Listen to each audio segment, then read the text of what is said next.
কোটা সংস্কার থেকে রক্তাক্ত গণ অভ্যুত্থান, ফ্যাসিস্ট রেজিমের বিদায় এবং নতুন বাংলাদেশের নতুন একটি নির্বাচন। আগামী জাতীয় সংসদ নির্বাচন 2026-এর নির্বাচনী আমেজ শুরু হয়েছে। মাঠ থেকে প্রান্তর, নগর থেকে গ্রাম, সর্বস্তরের জনগণ নির্বাচনে হাওয়ায় বইছে।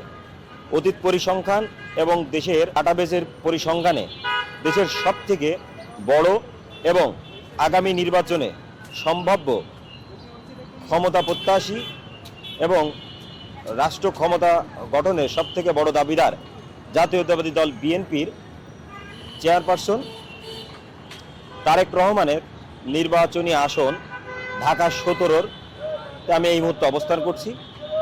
আর জনমতের এই নির্বাচনী সমাচারে দেখার চেষ্টা করব জনগণ কি ভাবছে। ভাই, আপনার নাম? আমার নাম মোহাম্মদ রনি হুসাইন। আপনার কোথাকার ভোটার? আমি হচ্ছে গোপালগঞ্জ মুকসিদপুরের আমার বাড়ি, ওই অঞ্চলের ভোটার। আপনি গোপালগঞ্জের ভোটার। আচ্ছা, এখানে আপনি কি করেন ঢাকায়? এখানে আমি একটা গার্মেন্টস ইন্ডাস্ট্রিতে জব করি। এখন ধরেন কোটা সংস্কার, তারপরে একটা বিপ্লবী গণ অভ্যুত্থান, পরবর্তী বাংলাদেশের একটা বিপুল প্রত্যাশা নিয়ে আগামী নির্বাচনে আপনার চিন্তা কি? আসলে আমি তো চাই যে বাংলাদেশের যে সরকারই আসুক না কেন ভালো কিছু হোক।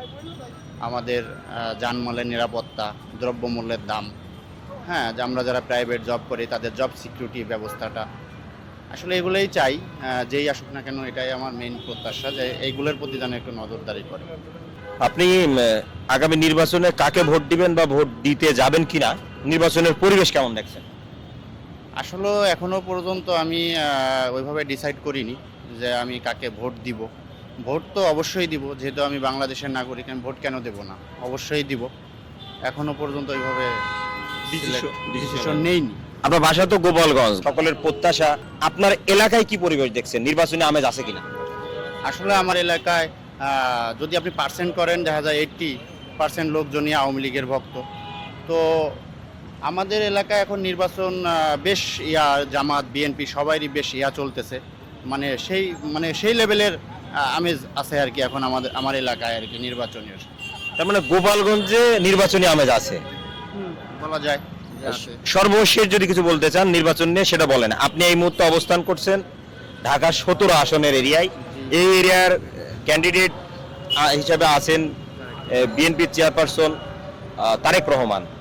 ধরা হচ্ছে যে তিনি আগামীর প্রধানমন্ত্রী, তার কাছে প্রত্যাশা।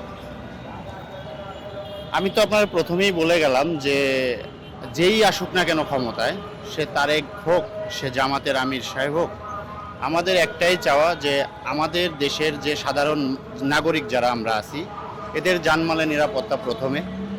সেকেন্ড টাইম হচ্ছে আমাদের দ্রব্যমূল্যের দাম যেন আমাদের লাগামের বাহিরে না যায়, আমরা যাতে লিমিটেশনের ভিতর রাখে, যেটা আমরা যাতে সচ্ছলভাবে চলতে পারি। আর তৃতীয়টা হচ্ছে যে দেশে যে পরিমাণ গ্যাঞ্জাম বা এই যে দাবি দাবা, এগুলোর প্রতি নজরদারি করা, যেন এই ধরনের গ্যাঞ্জাম হয়ে কোনো ভাঙচুর না হয়। এটাই। ঠিক আছে, থ্যাংক ইউ, ভালো থাকবেন।